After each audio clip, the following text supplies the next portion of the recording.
ਸੋ ਨਿਹਾਲ ਸਤਿ ਸ੍ਰੀ ਅਕਾਲ।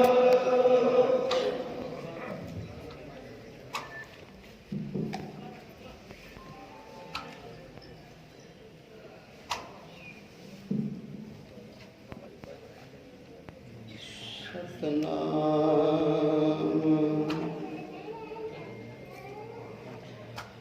ਸ਼੍ਰੀ ਵਾਹਿਗੁਰੂ ਸਾਹਿਬ JIO.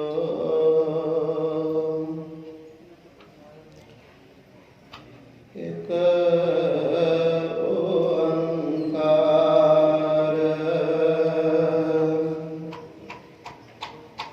Satnam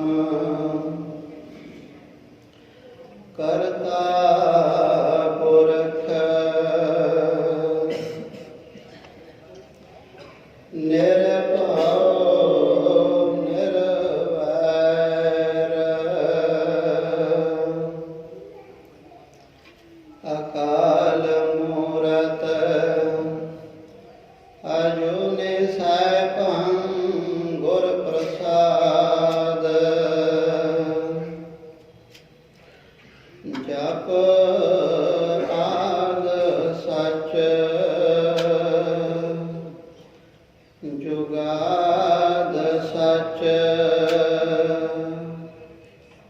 ਹੈ ਭੇ ਸਚ ਨਾਨਕ ਹੋਸੀ ਭੇ ਸਚ ਤਿਨ ਵਿਦਿਆਨ ਕੇ ਕੁਲ ਵਿਖੈ ਪ੍ਰਗਟੇ ਨਾਨਕ ਰਾਏ ਸਭ ਸਿੱਖਨ ਕੋ ਸੁਖ ਦਾਏ ਜਹ ਤਹ ਪਏ ਸਹਾਏ ਦਸਮ ਕਥਾ ਭਾਗਵਤ ਕੇ ਪਾਖਾ ਕਰੇ ਬਨਾਏ ਅਵਰ ਬਾਛਨਾ ਨਾਹੇ ਪ੍ਰਭ ਧਰਮ ਜੁਧ ਕੈ ਚਾਏ ਸਰਬ ਲੋਹ ਕੇ ਜੇ ਸ਼ਰਨ ਪਰੇ ਤਾਂਕਾ ਹੋਤ ਉਧਾਰ ਜਜੈ ਭਜੈ ਸਰਬ ਲੋਹ ਜੋ ਸੁਗਮ ਤਰੈ ਸੰਸਾਰ ਜਜੈ ਭਜੈ ਸਰਬ ਲੋਹ ਜੋ ਸੁਗਮ ਤਰੈ ਸੰਸਾਰ ਕਰੋੜਾਨ ਕਰੋੜ ਬ੍ਰਹਮੰਡਾਂ ਦੇ ਮਾਲਕ ਜੁਗੋ ਜੁਗ ਅਟਲ ਗਿਆਨ ਸਰੂਪ ਜੋਤੀ ਸਰੂਪ ਬ੍ਰਹਮ ਸਰੂਪ ਨਿਰੰਕਾਰ ਸਰੂਪ ਧੰਨ ਧੰਨ ਸਾਹਿਬ ਸ੍ਰੀ ਗੁਰੂ ਗ੍ਰੰਥ ਸਾਹਿਬ ਜੀ ਮਹਾਰਾਜ। ਸ੍ਰੀ ਆਦਿ ਗੁਰੂ ਗ੍ਰੰਥ ਸਾਹਿਬ ਦਰਬਾਰ ਸਾਹਿਬ ਜੀ ਮਹਾਰਾਜ, ਸ੍ਰੀ ਦਸਮ ਦਰਬਾਰ ਸਾਹਿਬ ਜੀ ਮਹਾਰਾਜ, ਸ੍ਰੀ ਸਰਬ ਪ੍ਰਕਾਸ਼ ਦਰਬਾਰ ਸਾਹਿਬ ਜੀ ਮਹਾਰਾਜ। ਸਾਹਿਬੇ ਕਮਾਲ ਸਾਹਿਬੇ ਜਮਾਲ ਧੰਨ ਧੰਨ ਸਾਹਿਬ ਸ੍ਰੀ ਗੁਰੂ ਗੋਬਿੰਦ ਸਿੰਘ ਸਾਹਿਬ ਜੀ ਮਹਾਰਾਜ। ਪਰਮ ਸਨਮਾਨਯੋਗ ਗੁਰੂ ਸਵਾਰੇ ਗੁਰੂ ਪਿਆਰੇ ਗੁਰੂ ਖਾਲਸਾ ਸਾਧ ਸੰਗਤ ਜੀ, ਸਤਿਗੁਰੂ ਮਹਾਰਾਜ ਜੀ ਦੇ ਬੜੇ ਹੀ ਅਪਰੰਪਾਰ ਕਿਰਪਾਲਤਾ ਰਹਿਮਤਾਂ ਬਖਸ਼ਿਸ਼ਾਂ ਹੋਈਆਂ ਹਨ। ਆਪ ਗੁਰੂ ਕੀਆਂ ਸੰਗਤਾਂ ਬੜੇ ਸ਼ਰਧਾ ਭਾਵਨਾ ਪ੍ਰੇਮ ਦੇ ਸਹਿਤ ਹਾਜ਼ਰੀਆਂ ਭਰਦੇ ਹੋਏ ਨਤਮਸਤਕ ਹੁੰਦੇ ਹੋਏ ਆਪੋ ਆਪਣੇ ਜੀਵਨ ਨੂੰ ਸਫਲਾ ਬਣਾ ਰਹੇ ਹੋ। ਅੱਜ ਆਪਣੇ ਸਾਰਿਆਂ ਦੇ ਬਹੁਤ ਉੱਚੇ ਭਾਗ ਹਨ, ਵੱਡੇ ਭਾਗ ਹਨ। ਆਪ ਨਾਰਾਇਣ ਕਲਾ ਧਾਰ ਜਗ ਮੈਂ ਪਰਵਰਿਓ। ਕਰੁਣਾ ਬ੍ਰਹਮੰਡਾਂ ਦੇ ਰਚਨਹਾਰ, ਕਰੁਣਾ ਬ੍ਰਹਮੰਡਾਂ ਦੇ ਮਾਲਕ, ਪਰਤਖ ਨਿਰੰਕਾਰ ਸਰੂਪ। ਧੰਨ ਧੰਨ ਸ੍ਰੀ ਗੁਰੂ ਨਾਨਕ ਦੇਵ ਸਾਹਿਬ ਜੀ ਮਹਾਰਾਜ ਜੀ ਦੇ ਪਾਵਨ ਪਵਿੱਤਰ ਅੰਸ਼ ਬੰਸ ਸਿੱਖ ਰਾਜ ਦੇ ਮਹਾਨ ਉਸਰਈਏ, ਮਹਾਨ ਪਰ ਉਪਕਾਰੀ, ਮਹਾਨ ਨਿਰਮਲ ਆਤਮਾ, ਮਹਾਨ ਸੰਤ ਸਿਪਾਹੀ, महान सूर वीर योधे महाबली बचन के बले। राजा जोगे धर्म मूरत। धन धन बाबा साहिब सिंह जी बेदी जी महाराज जी दा पावन पवित्र प्रकाश पुरब जन्म दिहाड़े दे खुशियां दे अंदर किला बाबा साहिब सिंह जी महाराज दे पावन अस्थान विखे धन गुरु गोबिंद सिंह साहिब महाराज जी दे वीर रसमय बाणी, ज्ञान रसमय बाणी, भगत रसमय बाणी, रुद्र रसमय बाणी, अनंतान अनंत ज्ञान रसमय बाणी। श्री दसम गुरु ग्रंथ साहिब जी महाराज, श्री ਸਰਵਰੋ ਪ੍ਰਕਾਸ਼ ਗ੍ਰੰਥ ਸਾਹਿਬ ਜੀ ਮਹਾਰਾਜ ਅਤੇ ਜਾਪ ਸਾਹਿਬ ਜੀ ਦੇ ਮਹਾਨ ਅਖੰਡ ਪਾਠਾਂ ਦੇ ਮਹਾਨ ਜਗ ਦੀ ਮਹਾਨ ਕੁੰਭ ਦੀ ਅੱਜ ਸੰਪੂਰਨਤਾ ਤੇ ਸਮਾਪਤੀ ਹੋਈ ਹੈ।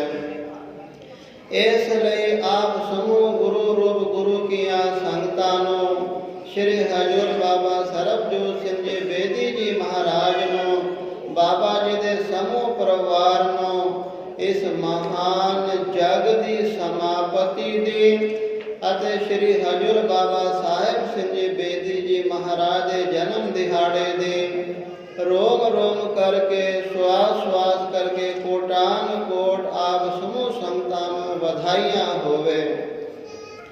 ਸੋ ਆਓ ਸਾਧ ਸੰਗਤ ਜੀ ਗੁਰੂ ਚਰਨਾਂ ਦੇ ਅੰਦਰ ਜੁੜ ਬੈਠੇ ਹੋ। ਕੋਈ ਵੀ ਰਸਨਾ ਵਾਂਝੇ ਅਤੇ ਖਾਲੀ ਨਾ ਰਵੇ। एक बार सारे गजबज के आखो जी सतनाम श्री वाहिगुरू।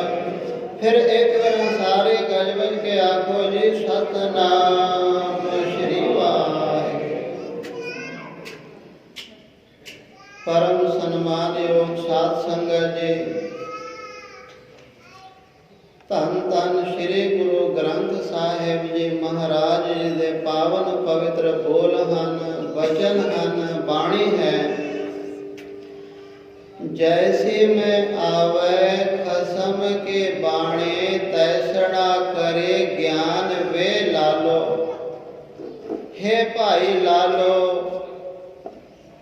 जिवें निरंकार खसम परमात्मा भगवान वाहिगुरु दी जड़ी इलाही ते दरगाही रब्बी बाणी मेरे हिरदे दे अंदर आउंदी है, उतरदी है, उसे तरह दी बाणी मैं व्याख्यान कीती है गुरु ग्रंथ साहिब जी महाराज दे अंदर। साध संगत जी थोड़ा जा ध्यान देना। गुरु नानक साहिब जी महाराज तो लैकर के गुरु गोबिंद सिंह जी महाराज, धन श्री गुरु ग्रंथ साहिब जी महाराज, जोत इको ही हन ते दिवे 11 हन। प्रकाश इको ही है साध संगत जी, सिर्फ शरीर रूपी चोले 11 हन।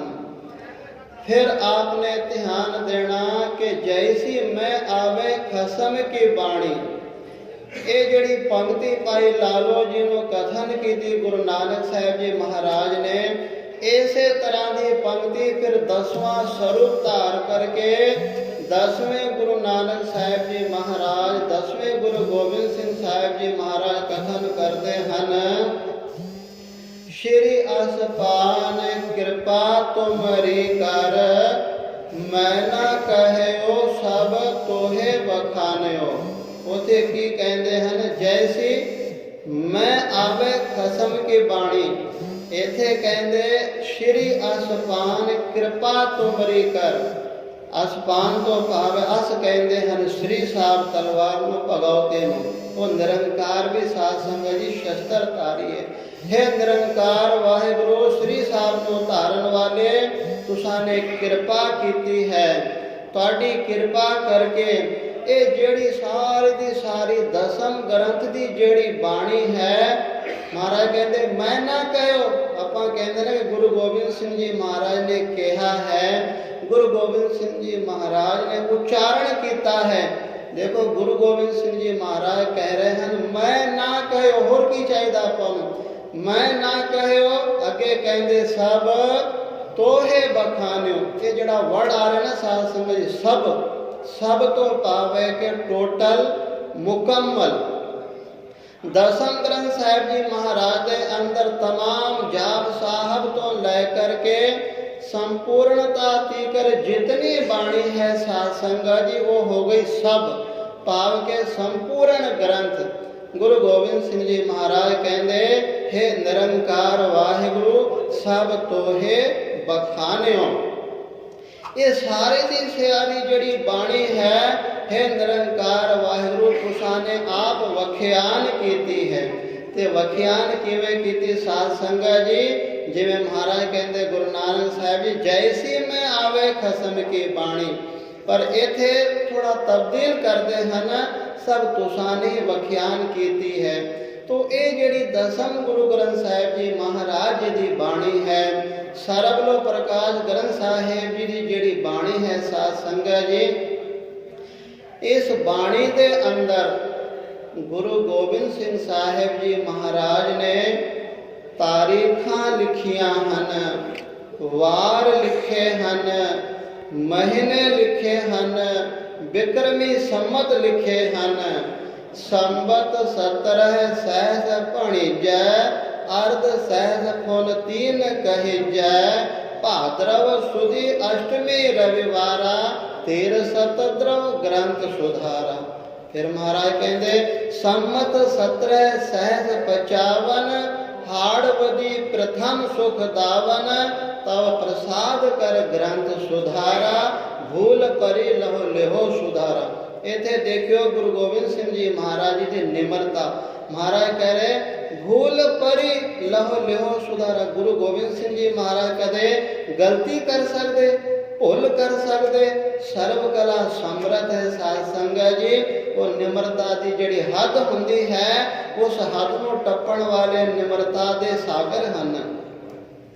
तो ऐसे गुरु गोबिंद सिंह साहब जी महाराज जी की ये जिहड़ी बाणी है, जिस बाणी ਨੂੰ गुरु गोबिंद सिंह जी महाराज ने अपने पावन पवित्र रसना तो उच्चारण कीती है, जिस बाणी ਨੂੰ अपने पावन पवित्र मुखार बिंद तो उच्चारण कीती है, जिस बाणी ਨੂੰ अपनी पावन पवित्र आत्मा तो उच्चारण कीती है, ये सारी दी सारी जेड़ी बाणी है। तो साध संगत जी ये जेड़ी तमाम बाणी है, ये ज्ञान का सागर है, भगती का सागर है, नाम का सागर है, वीर रस का सागर है। तो गुरु गोबिंद सिंह जी महाराज ने ये जिहड़ा सागर बख्शिया है, इसनूं समझना बड़ा औखा है, क्योंकि आपां संसारक जीव हाँ, अलपग हाँ। गुरु सरबग है, उन्हां दी बाणी भी सरबग है। हुण थोड़ी देर वास्ते मेरे वर्गा बंदा ये कवे झूठ मूठ दी गल, मेरे पेट दे अंदर कोई तकलीफ ना होवे, कोई पीड़ा ना होवे, दर्द ना होवे, फिर भी जाके तुहाडे वर्गे जिहड़े हुण बाबा करमजोत सिंह जी महाराज डॉक्टर साहब हन, जे मैं उन्होंने जाके कहां बाबा जी मेरा पेट दुख रहा है, दर्द हो रहा, जबकि हो रहा नहीं, तो साध संग जदों मैं उन्होंने कोल जाके चेकअप करावांगा ना, वो वेखणगे नब्ज अपना सारे मशीना ला के, वो कहेंगे विजेंद्र सिंह ਤੁਹਾਨੂੰ ਤਾਂ ਕੋਈ ਤਕਲੀਫ ਨਹੀਂ ਹੈ, ਕੋਈ ਪੀੜਾ ਨਹੀਂ ਹੈ, ਪੇਟ ਦੇ ਅੰਦਰ ਦਰਦ ਨਹੀਂ ਹੈ। ਜੇ ਮੈਂ ਕਹਾਂਗਾ ਬਾਬਾ ਜੀ ਦਰਦ ਦੇ ਰਿਹਾ ਹੈ, ਉਹ ਕਹਿਣਗੇ ਨਹੀਂ ਦੇ ਰਿਹਾ। ਮੈਂ ਦਰਦ ਦੇ ਰਿਹਾ, ਝੂਠ ਬੋਲ ਰਿਹਾ, ਉਹ ਕਹਿਣਗੇ ਨਹੀਂ ਦੇ ਰਿਹਾ। ਕਿਉਂਕਿ ਉਹ ਬਿਮਾਰੀ ਦੇ ਡਾਕਟਰ ਨੇ, ਉਹਨਾਂ ਨੇ ਸਾਰੀ ਦੀ ਸਾਰੀ ਪੜ੍ਹਾਈ ਕੀਤੀ ਹੈ, ਉਹਦੇ ਬਾਰੇ ਉਹਨਾਂ ਨੂੰ ਪੂਰਾ ਨੌਲੇਜ ਹੈ, ਗਿਆਨ ਹੈ। ਇਸ ਕਰਕੇ ਉਹ ਤੁਹਾਨੂੰ ਸਿੱਧ ਕਰ ਸਕਦੇ ਹਨ ਮਸ਼ੀਨਾਂ ਦੇ ਰਾਹੀਂ ਕਿ ਤੂੰ ਝੂਠ ਬੋਲ ਰਿਹਾ, ਸਾਡੀ ਮਸ਼ੀਨ ਦੱਸਦੀ ਹੈ ਕਿ ਪੀੜਾ ਨਹੀਂ ਹੋ ਰਹੀ ਹੈ। ਦਾ ਦ੍ਰਿਸ਼ਟਾਂਤ ਕੀ ਹੈ ਸਾਧ ਸੰਗਤ ਜੀ, ਜਿਹੜੇ ਕਹਿੰਦੇ ਕਿ ਗੁਰੂ ਗੋਬਿੰਦ ਸਿੰਘ ਜੀ ਮਹਾਰਾਜ ਦੀ ਜਿਹੜੀ ਬਾਣੀ ਹੈ ਨਾ, ਇਹ ਨਹੀਂ ਹੈ, ਬਸ ਇਸੇ ਤਰ੍ਹਾਂ ਹੀ ਹੈ, ਇਸੇ ਤਰ੍ਹਾਂ ਹੀ ਹੈ। ਸੰਸਾਰ ਦੇ ਅੰਦਰ ਹੁਣ ਵੀ ਐਸੇ ਗਿਆਨਵਾਨ ਤਤ ਬੇਤੇ ਆਤਮ ਦਰਸੇ ਬ੍ਰਹਮ ਸਰੂਪ ਬ੍ਰਹਮ ਗਿਆਨੀ ਹੁਣ ਵੀ ਬੈਠੇ ਹਨ। ਬੀਜ ਕਦੇ ਖਤਮ ਨਹੀਂ ਹੁੰਦਾ ਤੇ ਉਹਨਾਂ ਨੂੰ ਪਤਾ ਹੈ ਕਿ ਇਸ ਬਾਣੀ ਦੇ ਅੰਦਰ ਕਿਆ ਹੈ ਤੇ ਕੀ ਹੈ। ਜੇ ਦੁਨਿਆਵੀ ਜਿਹੜੇ ਸਾਧ ਸੰਗਤ ਜਿਨ੍ਹਾਂ ਦੇ ਮਤ ਦੇ ਉੱਪਰ ਮਾਇਆ ਦਾ ਪਰਦਾ ਆਇਆ ਹੈ, ਅਹੰਕਾਰ ਦਾ ਪਰਦਾ ਆਇਆ ਹੈ, ਉਹ ਕਹਿਣਗੇ ਇਹ ਤਾਂ ਮਹਾਰਾਜ ਦੀ ਕੋਈ ਬਾਣੀ ਨਹੀਂ ਹੈ। ਫਿਰ ਗੱਲ ਉਹੀ ਹੈ ਨਾ, ਫਿਰ ਸਾਧ ਸੰਗਤ ਜਿੱਥੇ ਉਹ ਕਹਿੰਦੇ ਨਾ ਕੋਈ ਬਾਣੀ ਨਹੀਂ ਹੈ, ਫਿਰ ਜਿਵੇਂ ਆਪਾਂ ਨੇ ਡਾਕਟਰ ਅਤੇ ਪੀੜਾ ਦਾ ਪ੍ਰਮਾਣ ਦਿੱਤਾ ਹੈ, ਜਿਹੜੇ ਤਤ ਬੇਤੇ ਹੁੰਦੇ ਨੇ ਉਹ ਸਿੱਧ ਕਰਕੇ ਦਿਖਾ ਸਕਦੇ ਕਿ ਇਹ ਮਹਾਰਾਜ ਦੀ ਬਾਣੀ ਹੈ, ਬਾਣੀ ਹੈ। ਕਿਉਂਕਿ ਗੁਰੂ ਗੋਬਿੰਦ ਸਿੰਘ ਜੀ ਮਹਾਰਾਜ ਨੇ ਆਪਣੇ ਬਾਣੀ ਦੇ ਅੰਦਰ ਆਪਣੀ ਛਾਪ ਰੱਖੀ ਹੈ। ਸਾਧ ਸੰਗਤ ਜੀ, ਗੁਰੂ ਗੋਬਿੰਦ ਸਿੰਘ ਜੀ ਮਹਾਰਾਜ ਦੇ 4 ਛਾਪ ਹਨ, ਰਾਮ, ਸ਼ਾਮ, ਕਾਲ, ਹਰ ਤੇ ਗੋਬਿੰਦ। ਇਹ ਗੁਰੂ ਗੋਬਿੰਦ ਸਿੰਘ ਜੀ ਮਹਾਰਾਜ ਨੇ ਬਾਣੀ ਦੇ ਅੰਦਰ ਤਖੱਲਸ਼ ਰੱਖੇ ਹਨ। ਕਈ ਅਸਥਾਨਾਂ ਦੇ ਨਾਮ ਲਿਖੇ ਹਨ, ਮੈਂ ਕਿਹੜੀ ਬਾਣੀ ਕਿੱਥੇ ਬੈਠ ਕਰਕੇ, ਕਿਹੜੇ ਤਰੀਕ ਨੂੰ, ਕਿਹੜੇ ਵਾਰ ਨੂੰ, ਕਿਹੜੇ ਸਾਲ ਦੇ ਅੰਦਰ ਮੈਂ ਬੈਠ ਕੇ ਲਿਖਿਆ ਹੈ। ਜਿਸ ਵੇਲੇ ਤੁਸੀਂ ਦਸਮ ਗੁਰੂ ਗ੍ਰੰਥ ਸਾਹਿਬ ਜੀ ਮਹਾਰਾਜ ਦਾ ਸਾਰਾ ਰਿਸਰਚ ਕਰਕੇ ਖੋਜ ਕਰਕੇ ਵੇਖੋਗੇ ਨਾ ਸਾਧ ਸੰਗਤ ਜੀ, ਉਹਦੇ ਵਿੱਚੋਂ ਤੁਹਾਨੂੰ ਜਿਹੜੀਆਂ ਤਰੀਕਾਂ ਮਿਲਣਗੀਆਂ, ਤਰੀਕਾਂ 1699 ਤੋਂ ਪਹਿਲਾਂ ਦੀਆਂ ਤਰੀਕਾਂ ਤੁਹਾਨੂੰ ਮਿਲਣਗੀਆਂ। ਕਿਉਂਕਿ ਗੁਰੂ ਗੋਬਿੰਦ ਸਿੰਘ ਜੀ ਮਹਾਰਾਜ ਅਨੰਦਪੁਰ ਸਾਹਿਬ ਦੀ ਧਰਤੀ ਕੇਸਗੜ੍ਹ ਦੇ ਮੈਦਾਨ ਦੇ ਅੰਦਰ ਖਾਲਸੇ ਪੰਥ ਦੀ ਸਿਰਜਣਾ ਕਰਨ ਤੋਂ ਪਹਿਲਾਂ ਹੀ ਸਾਰੇ ਦਸਮ ਗੁਰੂ ਗ੍ਰੰਥ ਸਾਹਿਬ ਮਹਾਰਾਜ ਜੀ ਦੀ ਬਾਣੀ ਦੀ ਰਚਨਾ ਕਰ ਦਿੱਤੀ ਸੀ। ਇੱਕ ਜਫਰਨਾਮੇ ਤੋਂ ਇਲਾਵਾ ਜਫਰਨਾਮਾ ਮਹਾਰਾਜ ਨੇ ਸਾਰੇ ਜੰਗਾਂ ਯੁੱਧਾਂ ਦੀ ਸਮਾਪਤੀ ਤੋਂ ਬਾਅਦ ਦੇਨੇ ਕਾਂਗੜ ਤੋਂ ਔਰੰਗਜ਼ੇਬ ਨੂੰ ਫਤਿਹ ਦੀ ਜਿੱਤ ਦੀ ਮਹਾਰਾਜ ਨੇ ਚਿੱਠੀ ਲਿਖੀ ਸੀ, ਉਹ ਵੀ ਮਹਾਰਾਜ ਦੀ ਬਾਣੀ ਹੈ ਤੇ ਮਹਾਰਾਜ ਦੇ ਜੀਵਨ ਦਾ ਬਹੁਤ ਵੱਡਾ ਇਤਿਹਾਸ ਹੈ। ਤੋ ਸਾਧ ਸੰਗਤ ਜੀ, ਗੁਰੂ ਕਲਗੀਧਰ ਪਾਤਸ਼ਾਹ ਜੀ ਮਹਾਰਾਜ ਨੇ ਆਪਾਂ ਨੂੰ ਕਿਸੇ ਤਰ੍ਹਾਂ ਦਾ ਕੋਈ ਭੁਲੇਖਾ ਨਹੀਂ ਪਾਇਆ ਹੈ, ਹਨੇਰੇ ਦੇ ਅੰਦਰ ਨਹੀਂ ਰੱਖਿਆ ਹੈ। ਤੋ ਦਸਮ ਗੁਰੂ ਗ੍ਰੰਥ ਸਾਹਿਬ ਜੀ ਮਹਾਰਾਜ ਜੀ ਦੀ ਜਿਹੜੀ ਬਾਣੀ ਹੈ, ਇਹ ਸਾਧ ਸੰਗਤ ਜੀ ਜੰਗ ਜੈਤੂ ਬਾਣੀ ਹੈ, ਜੰਗ ਜੈਤੂ। ਕਿਉਂਕਿ ਗੁਰੂ ਗੋਬਿੰਦ ਸਿੰਘ ਜੀ ਮਹਾਰਾਜ ਆਪਣੇ ਖਾਲਸੇ ਨੂੰ ਸੰਤ ਵੀ ਬਣਾਇਆ ਹੈ ਤੇ ਸਿਪਾਹੀ ਵੀ ਬਣਾਏ ਹਨ। ਗੁਰੂ ਗ੍ਰੰਥ ਸਾਹਿਬ ਜੀ ਮਹਾਰਾਜ ਦੇ ਅੰਦਰ ਭਗਤੀ ਰਸ ਹੈ, ਦਸਮ ਗ੍ਰੰਥ ਸਾਹਿਬ ਜੀ ਮਹਾਰਾਜ ਦੇ ਅੰਦਰ ਸ਼ਕਤੀ ਰਸ ਹੈ। ਤੋ ਸਾਧ ਸੰਗਤ ਜੀ, ਜਿਹਨੂੰ ਆਪਾਂ ਰਾਜ ਜੋਗ ਕਹਿੰਦੇ ਹਨ, ਦਸਮ ਗ੍ਰੰਥ ਕੀ ਹੈ? ਰਾਜ ਹੈ। ਤੇ ਸਾਧ ਸੰਗਤ ਜੀ, ਆਦਿ ਗੁਰੂ ਗ੍ਰੰਥ ਸਾਹਿਬ ਜੀ ਮਹਾਰਾਜ ਜੋਗ ਹੈ। ਖਾਲਸੇ ਨੂੰ ਰਾਜ ਜੋਗ ਦਿੱਤਾ ਹੈ, ਰਾਜਾ ਜੋਗੀ ਬਣਾਇਆ ਹੈ। ਆਪਾਂ ਹਰ ਵੇਲੇ ਪੜ੍ਹਦੇ ਹਾਂ ਕਿ ਰਾਜ ਕਰੇਗਾ ਖਾਲਸਾ, ਆਕੀ ਰਹਿ ਨ ਕੋਏ, ਖੁਆਰ ਹੋਏ ਸਭ ਮਿਲेंगे, ਬਚੇ ਸ਼ਰਨ ਜੋ ਹੋਏ। ਇਹ ਆਪਾਂ ਸਾਧ ਸੰਗਤ ਜੀ ਪੜ੍ਹਦੇ ਹਾਂ ਜ਼ਰੂਰ। ਤੇ ਸਾਧ ਸੰਗਤ ਜੀ, ਜਿਸ ਰਾਜ ਕਰਨ ਦੀ ਬਚਨ ਨੂੰ ਆਪਾਂ ਪੜ੍ਹਦੇ ਹਾਂ, ਸਾਨੂੰ ਇਹ ਪਤਾ ਨਹੀਂ ਹੈ ਕਿ ਉਸ ਰਾਜ ਦੀ ਜਿਹੜੀ ਜੜ ਹੈ ਗੁਰੂ ਗੋਬਿੰਦ ਸਿੰਘ ਜੀ ਮਹਾਰਾਜ ਨੇ ਕਿੱਥੇ ਲਾਈ ਹੈ। ਖਾਲਸੇ ਰਾਜ ਦੀ ਜੜ ਦਸਮ ਗ੍ਰੰਥ ਦੇ ਅੰਦਰ ਲੱਗੀ ਹੈ। ਸਾਧ ਸੰਗਤ ਜੀ, ਦਸਮ ਗ੍ਰੰਥ ਦੇ ਅੰਦਰ ਜਿਸ ਵੇਲੇ ਅਸੀਂ ਉਸ ਬਾਣੀ ਨੂੰ ਇੱਕ ਇੱਕ ਅੱਖਰ ਨੂੰ, ਪੰਕਤੀ ਨੂੰ, ਸਾਰੇ ਬਾਣੀ ਦੇ ਬੋਧ ਨੂੰ ਪੜ੍ਹ ਕੇ ਸਮਝਾਂਗੇ ਤਾਂ ਉਸ ਵੇਲੇ ਉਹ ਸਮਾਂ ਦੂਰ ਨਹੀਂ ਹੈ ਜਿਹੜਾ ਕਿ ਖਾਲਸੇ ਨੇ ਮੁੜ ਕੇ ਫਿਰ ਸਾਰੇ ਬ੍ਰਾਹਮਣ ਸੰਸਾਰ ਦੇ ਉੱਪਰ ਵੀ ਰਾਜ ਕਰਨਾ ਹੈ। ਰਾਜ ਕਰਨ ਦਾ ਸਾਨੂੰ ਗੁਰੂ ਗੋਬਿੰਦ ਸਿੰਘ ਜੀ ਮਹਾਰਾਜ ਨੇ ਸਾਧਨ ਦਿੱਤਾ ਹੈ। ਉਹ ਸਾਧਨ ਨੂੰ ਤਾਂ ਅਸੀਂ ਖੋਲ੍ਹਦੇ ਨਹੀਂ, ਵੇਖਦੇ ਨਹੀਂ, ਪੜ੍ਹਦੇ ਨਹੀਂ, ਸਮਝਦੇ ਨਹੀਂ। ਐਵੇਂ ਕਹੀ ਜਾਂਦੇ ਰਾਜ ਕਰੇਗਾ, ਜ਼ਰੂਰ ਕਰੋਗੇ, ਪਰ ਮਹਾਰਾਜ ਨੇ ਕਿਹਾ ਹੈ ਜਦੋਂ ਤੱਕ ਇਸ ਗ੍ਰੰਥ ਨੂੰ ਪੜ੍ਹ ਕੇ ਨਹੀਂ ਜਾਣੋਗੇ, ਨਹੀਂ ਸਮਝੋਗੇ, ਉਦੋਂ ਤੱਕ ਤੁਸਾਂ ਨੇ ਕੋਈ ਰਾਜ ਨਹੀਂ ਕਰਨਾ। ਜਿਵੇਂ ਸਾਧ ਸੰਗਤ ਜੀ ਭਾਰਤ ਸਰਕਾਰ ਹੁੰਦੀ ਹੈ ਨਾ, ਉਹਦਾ ਵੀ ਕਾਨੂੰਨ ਵਿਧਾਨ ਬਣਿਆ ਹੁੰਦਾ ਹੈ। तो ਜਦੋਂ ਤੱਕ ਸਰਕਾਰ ਆਪਣੇ ਕਾਨੂੰਨ ਨੂੰ ਵਿਧਾਨ ਨੂੰ ਪੜ੍ਹ ਕੇ ਨਹੀਂ ਸਮਝਦੀ, ਸੰਸਾਰ ਨੂੰ ਨਹੀਂ ਚਲਾ ਸਕਦੀ। ਆਖੋ ਸਤਨਾਮ ਸ਼੍ਰੀ ਵਾਹਿਗੁਰੂ। ਸ਼੍ਰੀ ਮੁਖ ਭਨਿਓ ਗਰੀਬ निवाज, शस्त्रन के अधीन है राज, राज बिना न धर्म चले है, धर्म बिना सब दले मले है। साध संगत जी राज भी ऐसा होवे, धर्मी राज होवे। राज दे विच साध संगत जी धर्म होवे, धर्म होवे।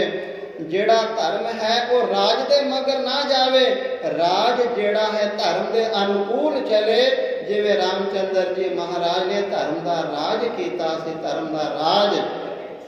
तो ये ऐसी जिहड़ी महान बाणी है, गुरु गोबिंद सिंह जी महाराज ने इस बाणी नूं ऐसी महानता वडियाई दी है। साध संगत जी भाई मनी सिंह साहब जी बचन करन लगे है, गुरु कलगीधर पातशाह जी महाराज बख्शिश करो, कृपालता करो। जद के गुरु ग्रंथ साहिब जी महाराज विशाल बाणी है तो दसम करन दी की लोड़ है। ਉਹਦਾ जवाब गुरु गोबिंद सिंह जी महाराज ने दिता।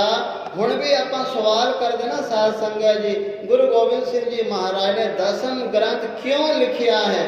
ਇਹਦਾ ਜਿਹੜਾ उत्तर है तुसीं दसम ग्रंथ साहिब पढ़ के वेखो, ਉਹਦੇ ਵਿੱਚ महाराज ने पहला ही दे दिता। क्यों दे दिता? अंतरजामी सदगुरु है, संसार जरूर सवाल करेगा। ਆਪਾਂ सवाल करते महाराज ने ग्रंथ क्यों लिखिया है, क्वेश्चन मार्क है ना। ਉਹਦਾ उत्तर है, फुल स्टॉप है, दसम कथा भागवत के पाखा करी बनाए, अवर बाचना ना है प्रभेंद्रंकार। प्रभु वाहिगुरु इस बाणी की रचना करने की मेरी कोई इच्छा नहीं है, मेरा कोई संकल्प नहीं है, पर एक जरूर है, वो की है, धर्म युद्ध के चाहे। धर्म युद्ध की चाहना नूं मैं सदा वास्ते खालसे दे अंदर बरकरार रखण दे वास्ते इस बाणी की मैं रचना की है। तो साध संगत जी दसम गुरु ग्रंथ साहिब जी महाराज की जिहड़ी बाणी है, बड़ी तेजमयी बाणी है, बड़ी प्रचंडमयी बाणी है, बड़ी क्रांतिकारी बाणी है, बड़ी तेजशाली बाणी है। तुसीं कदे पढ़ के वेखियो, पढ़न नूं भी बड़ी ताकत लगती है। साध संगत जी ते गुरु गोबिंद सिंह जी महाराज के जिहड़े बोल हैं, बचन हैं, कथन शैली है ऐसी गंभीर है, ऐसी महंगी है, ऐसी अनमोल है, ते साडे होश उड़ जाते हैं। महाराज ने कैसी वरतों की है। तो गुरु गोबिंद सिंह जी महाराज ने इस बाणी नूं जिहड़ी वडियाई महानता बख्शी है। साध संगत जी खालसे पंथ की सिरजना करन तो पहला ही महाराज ने ये अपने खालसे का सारा विधान कानून वीर रस का सागर समुंदर जिहड़ा वो तैयार कर दिता सी, तैयार कर दिता सी। ते गुरु गोबिंद सिंह जी महाराज ने यह सोचा विचार किया कि मेरे खालसे नूं किसी ब्राह्मण के पास जाने की लोड़ नहीं है, मेरे खालसे नूं किसी मौलवी के पास जाने की लोड़ नहीं है, मेरे खालसे नूं होर दूसरे मतां के पास जाके उन्हां दा ज्ञान, उन्हां दी विद्या पढ़न वास्ते जाने की लोड़ नहीं है। इस वास्ते गुरु गोबिंद सिंह जी महाराज ने अपने बाणियां दे अंदर सारे धर्म का ज्ञान, सारे वर्ण का ज्ञान, सारे धर्म का ज्ञान, सारे धर्म ग्रंथों का ज्ञान, सारे धर्म शास्त्रों का ज्ञान महाराज ने रख दिता है। साध संगत जी जे आपां 4 वेद पढ़िए, पता नहीं वो वेद जे हुण आपां पढ़िए तो इस जन्म दे विच तां नहीं पढ़े जा सकते, नहीं उच्चारण करे जा सकते, इतने कठिन हैं। तो गुरु गोबिंद सिंह जी महाराज ने सानू घ्यो दिता है। घ्यो हुण तुसीं अंदाजा लाओ, घ्यो सामने लियाउण दे वास्ते की कुछ करना पैंदा। गां नूं मज नूं घाह पट्ठा पाना पाउंदा, फिर उहदा दुध बनदा है, दुध चोना पैंदा, दुध चोण तो बाद उहनूं गरम करना पैंदा, झाग लैना पैंदा, दही बनाउणी पैंदी, मक्खण बनाउणा पैंदा, फिर उसनूं गरम करना पैंदा, फिर ਉਹਦੇ ਵਿੱਚੋਂ मैल बाहर कढ़नी पैंदी, फिर छाण के साध संगत जी घिओ नूं वखरा करना पैंदा।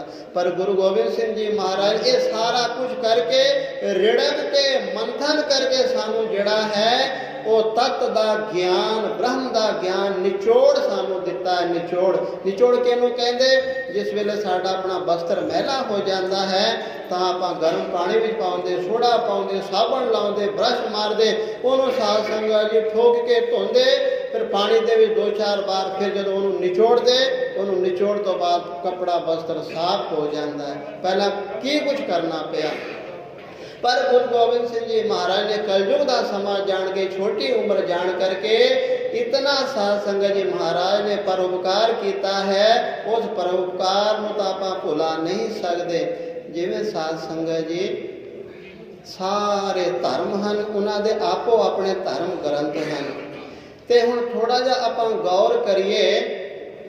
हुण जिवें भगवत गीता है, ये हिंदू धर्म की धर्म ग्रंथ है। इस तो बाद 4 वेद, 28 सिमरतियाँ, 27 सिमरतियाँ, 18 पुराण, 11 उपनिषद और जितनी भी सारी की सारी रचना है, ये की हैं भगवत गीता के पूरक ग्रंथ हैं। पूरक उसनों किया जाता है। भगवत गीता के अंदर कृष्ण जी महाराज ने जड़ा उपदेश दिता है, जिस गल की उपदेश की पूर्ति की है, बाकी तमाम जितने ग्रंथ हैं उसकी पूर्ति करते हैं, उसको पूरा करते हैं, हामी भरते हैं। दा दृष्टांत की है, जैसे कि साध संगत जी कुरान शरीफ है, ये इस्लाम का धार्मिक ग्रंथ है। उस तो बाद जड़ा अमीर है, जमीर है, तरीकत है, हकीकत है, मार्फत है, अंजील है, ये सारे दे सारे की कुरान के पूरक ग्रंथ हैं। पूरक ग्रंथ उसे तरह दा दृष्टांत धन श्री गुरु ग्रंथ साहिब जी महाराज साढ़े निरंकार स्वरूप गुरु भी हैं, निरंकार भी हैं, ते साध संगत जी धार्मिक ग्रंथ भी हैं। ते बाकी जितने श्री मुखवाक दसम ते सरलो श्री मुखवाक में बाणी है, वो सारे दे सारे जेडे दोनों ग्रंथ हैं गुरु ग्रंथ साहिब जी महाराज जी की वो व्याख्या करते हैं। उस तो बाद रहतनामे भाई नंदलाल साहिब जी की रचना, भाई गुरदास साहिब जी के कवित सवैये, वारा, इतिहास, जितने भी ग्रंथ हैं वो गुरु ग्रंथ साहिब जी महाराज के पूरक ग्रंथ हैं। पूरक तो भाव है जिहड़ी पंक्ति के अंदर महाराज ने संक्षेप में उपदेश दिता है, उसका सारा विस्तार ये सारे पूरक ग्रंथ खोलते हैं साध संगत जी। तो गुरु गोबिंद सिंह जी महाराज के बाणी को बहुत वडियाई महानता गुरु कलगीधर पातशाह जी महाराज ने आप ही दी है। साध संगत जी संसार दे अजकल संसार के अंदर ऐसी हालत बनी हुई है। गुरु गोबिंद सिंह जी महाराज ने आप कथन किया है साध संगत जी, जिस वेले असीं सरबलोधी रौल ते बैठे से महाराज ने 4 तरह का मंगल लिखते हैं। गुरु गोबिंद सिंह जी महाराज कहते एक ओंकार श्री वाहिगुरु जी की फतेह। उस तो बाद कथन करते एक ओंकार श्री भगवती जी सहाय। फिर कहते एक ओंकार श्री करा चौलिए नमः। फिर कहते एक ओंकार श्री कृष्णाय नमः। जिथे कृष्ण जी का नाम आ रहा ना, तो अजकल का कोई कट्टरता दे नाल भरिया होवेगा।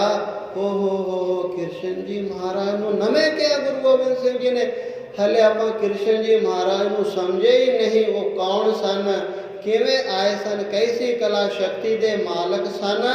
तो साध संगत जी करा चौली भी कहते हैं श्री साहब को भगवती को। जिवें चंडी दी वार के अंदर महाराज ने लिखा ना श्री भगवती जी सहाय।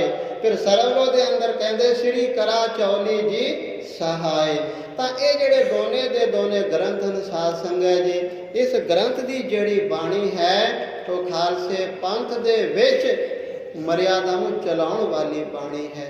जिवें अरदास है, 5 बाणियां हैं और सारे खालसे पंथ के अंदर गुरधामां के अंदर स्टेजां के ऊपर सारी की सारी बाणी पढ़ी जाती है साध संगत जी। तो आप सारे गुरु की संगतां बहुत ही उच्च भागां वाले हो, वड भागे हो साध संगत जी। ये गुरु गोबिंद सिंह जी महाराज ने जी प्रणाली चलाई है, ये बाणी के ऊपर पूरा पूरा पहरा दिता है। हुण भी तुहाडे पास नेट के ऊपर तुसीं वेख सकदे, एक फोटो आई है कि सिख राज के महान धर्मी राजे महाराजा रणजीत सिंह साहब जी ਆਪਣੇ ਫੌਜਾਂ ਦੇ ਨਾਲ, ਸੇਵਕਾਂ ਦੇ ਨਾਲ, ਸਾਰੇ ਮੰਤਰੀ ਮੰਡਲ ਦੇ ਨਾਲ ਅਕਾਲ ਤਖਤ ਸਾਹਿਬ ਦੇ ਸਾਹਮਣੇ ਬੈਠੇ ਹਨ ਤੇ ਉੱਥੇ ਆਪਣੇ ਹਜ਼ੂਰੀ ਦੇ ਅੰਦਰ ਉਹਨਾਂ ਨੇ ਦੋ ਗ੍ਰੰਥ ਪ੍ਰਕਾਸ਼ ਕੀਤੇ ਹਨ। एक तरफ आदि गुरु ग्रंथ साहब, एक तरफ दसम ग्रंथ साहब। हुण भी नेट ते आई हुई फोटो तुसीं कढ के वेख सकते हो। इस बाणी के ऊपर महाराजा रणजीत सिंह जी ने पूरा पैरा दिता है। श्री हजूर बाबा साहेब सिंह जी बेदी जी महाराज ने पूरा पैरा दिता है। धन धन बाबा देव सिंह जी, मनी सिंह साहब जी, होर भी जितने 12 मिसलों के साध संगत जी, मुखी अते सारे संप्रदावां दे मिसलों के जिहड़े जथेबंदियां वाले होए हैं, चढ़दी कला के अंदर साध संगत इस बाणी के ऊपर पहरा दिता है। ये बाणी साध संगत जी धर्म की राजनीति सिखाउंदी है। जिहड़े चरित्र हैं अपने आचरण को कैसा निर्मल रखना चाहिए सिखाउंदी है। तो साध संगत जी अपनी रचना छोटी है। गुरु गोबिंद सिंह जी महाराज सर्वग हैं, उन्होंने बाणी अथा है, अगाध बोध है। तो साध संगत जी एक मच्छर चाहे कि सुमेर पर्वत के नाल जाके टक्कर लवे ते उस तरह अपनी गल आपां मच्छर दे वांगू है। ते गुरु गोबिंद सिंह जी महाराज जी की जिहड़ी बाणी है सुमेर पर्वत दे वांगू है, सत समुंदर दे पानी दे वांगू विशाल है। बड़ा ज्ञान अनमोल रतन भरे हैं। दास की यही बेनती है कि गुरु नानक साहिब जी महाराज की ये बाणी है, महाराज अपने बाणी का पैरा आप रखे ते साध संगत जी सारे संसार के अंदर ऐसी कला वरते कि आदि गुरु ग्रंथ साहिब दसम के सरबलो दे ऊपर सानू ऐसा निश्चा होवे, ये बाणी का ज्ञान साडे हिरदे दे अंदर वसे, ताकि साध संगत जी साडा जिहड़ा मनुखा जीवन है सफला हो सके। गुरु गोबिंद सिंह जी महाराज जी संसारिक जिहड़ी आरबला छोटी है, पर साध संगत जिहड़ी अगम्य आरबला की यात्रा नूं वेखीए बहुत लंबी है। साध संगत जी जुगा जुगांतरां तो जिहड़ी खेड नूं खेडदे आ रहे सन वो दसम अते सरबलो दे विच महाराज ने वर्णन किया है। गुरु गोबिंद सिंह जी महाराज संसार के अंदर क्यों आए वो तुसीं बचित्र नाटक विच पढ़ो, महाराज आप कहते हैं। तो साध संगत जी समा बहुत हो चुका है। इतने को बचन अते बेनतियां प्रवान करना, होइयां गलतियां भुलां चुकां दी माफ़ी बख्शना। साध संगत जी हजूर साहब तो आया जिहड़ा जत्था है, गुरु महाराज ने शीश ते मेहर परिया हथ रखे इस जग को पूरा कराया है। माता कमला कौर जी उन्हां दी सहत थोड़ा पैरों के विच साध संगत जी कुछ दर्द होने करके नहीं पहुँच सके, तो उन्होंने भी हाजिरी इतने प्रवान है। बाबा जी के चरणों के अंदर ये अरदास बेनती है, इस तरह ये दसम पातशाह की बाणी का प्रवाह चलता रहे। होइयां गलतियां भुलां चुकां दी माफ़ी बख्शना। आओ सारे गज बज के फतेह बुलाओ। वाहिगुरू जी का खालसा, वाहिगुरू जी की फतेह।